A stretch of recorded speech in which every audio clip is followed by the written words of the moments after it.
আসসালামু আলাইকুম। দেশ বিদেশের সর্বশেষ স্পোর্টস আপডেট নিয়ে বিয়ন্ড বর্ডার স্পোর্টসের নিয়মিত আয়োজন sports bulletin powered by Sakurazaka Japanese language and cultural centre. আর এই স্পোর্টস আপডেট নিয়ে আপনাদের সাথে আছি আমি সুমাইয়া জাহান সামান্থা। চলুন দেখে নেই আজকের স্পোর্টস আপডেট। এএফসি চ্যালেঞ্জ লিগে আল আনসারের কাছে ৩-০ গোলে হেরেছে বসুন্ধরা কিংস। কুয়েতে হওয়া ম্যাচে আল আনসারের পক্ষে গোল করেন হিশাম খালফাল্লাহ, মোহাম্মদ হেবুজ ও আবু বকর আকুকি। গ্রুপ পর্বে এটি ছিল কিংসের দ্বিতীয় পরাজয়।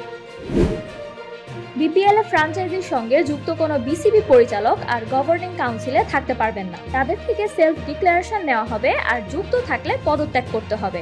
এক সংবাদ সম্মেলনে এসব তথ্য জানান বিসিবির সহ সভাপতি Sakhawat Hossain.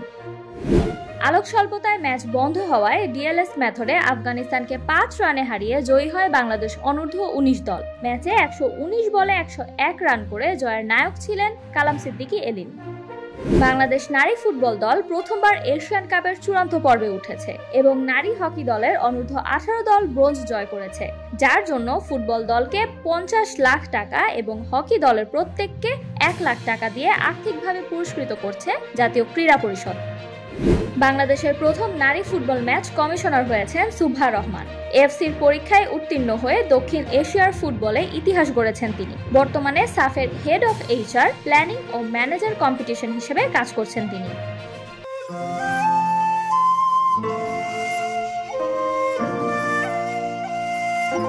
Central Asia Volleyball Association CAVA কাপের ম্যাচে শ্রীলঙ্কার কাছে হেরে চতুর্থ স্থান নিয়ে টুর্নামেন্ট শেষ করল বাংলাদেশ। মিরপুরের স্টেডিয়ামে অনুষ্ঠিত এই ম্যাচে ৩-০ সেটে বাংলাদেশকে হারিয়ে ব্রোঞ্জ পদক জয় করে শ্রীলঙ্কা। ইংল্যান্ডের সর্বোচ্চ উইকেট শিকারী জেমস অ্যান্ডারসনকে নাইটহুড খেতাবে ভূষিত করা হয়েছে। উইন্ডসর ক্যাসেলে প্রিন্সেস অ্যান তাকে এই সম্মান দেন। ৪৩ বছর বয়সী অ্যান্ডারসন তার ক্যারিয়ারে ১৮৮ টেস্টে উইকেট নিয়েছেন ৭০৪টি, যা টেস্টে পেসারদের মধ্যে সর্বোচ্চ।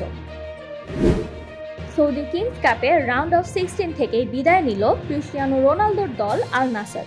১০ জনের ইত্তিহাদের কাছে ২-১ গোলে হেরে আরও একবার শিরোপার স্বপ্নভঙ্গ হল CR7-এর। ২০২৫ নারী বিশ্বকাপে কোনো জয় ছাড়াই আসর শেষ করেছে পাকিস্তান নারী দল, যার ফলে প্রধান কোচ মোহাম্মদ ওয়াসিমের সঙ্গে চুক্তি নবায়ন করা হবে না বলে ঘোষণা দিয়েছে পাকিস্তান ক্রিকেট বোর্ড। এছাড়া নতুন কোচ নিয়োগের প্রক্রিয়া ইতিমধ্যে শুরু হয়েছে বলে জানিয়েছে বোর্ড। ইন্টার মিলানের গোলরক্ষক জোসেফ মার্টিনেজের গাড়ির সঙ্গে ধাক্কা লেগে ৮১ বছর বয়সী এক ব্যক্তি মারা গেছেন। ইতালির কোমো প্রদেশে এই দুর্ঘটনা ঘটে। পরবর্তীতে মার্টিনেজ সাহায্য করতে গেলেও আর বাঁচানো যায়নি তাকে। এই ছিল আমার হাতে থাকা সর্বশেষ স্পোর্টস আপডেট। পরবর্তী স্পোর্টস আপডেট দেখার আমন্ত্রণ জানিয়ে বিদায় নিচ্ছি আমি সুমাইয়া জাহান সামান্থা।